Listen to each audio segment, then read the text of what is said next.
Pemirsa, jajaran Reskrim Polres Buleleng bersama Polsek Busungbiu berhasil mengamankan pelaku pembuangan bayi di kawasan Desa Tiste, Kecamatan Busungbiu, Buleleng beberapa waktu lalu.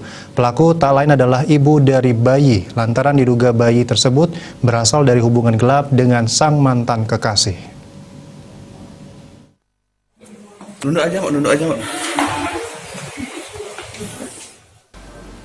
Niputu Rika, warga Dusun Munduk Tengah, Desa Tiste, Kecamatan Busungbiu tertunduk malu saat digelandang oleh jajaran Satreskrim Polres Buleleng.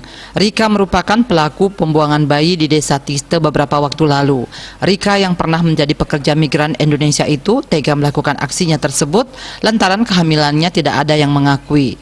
Diduga bayi tersebut berasal dari hubungan gelap antara korban dan sang mantan pacarnya terdahulu. Kapolres Buleleng AKBP Imade Sinar Subawa menjelaskan, Rika mengaku melahirkan bayinya di kamar mandi rumah miliknya tanpa sepengetahuan orang lain.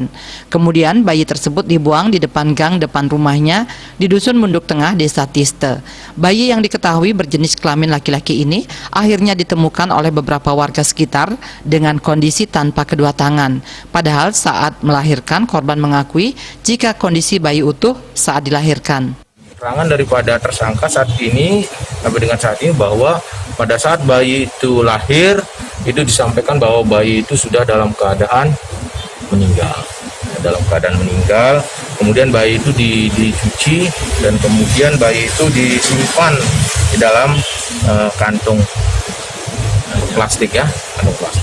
Nah, kemudian agar tidak ada yang mengetahui bahwa tersangka ini melahirkan, kemudian tersangka ini membuang bayinya, yaitu pada tanggal 2.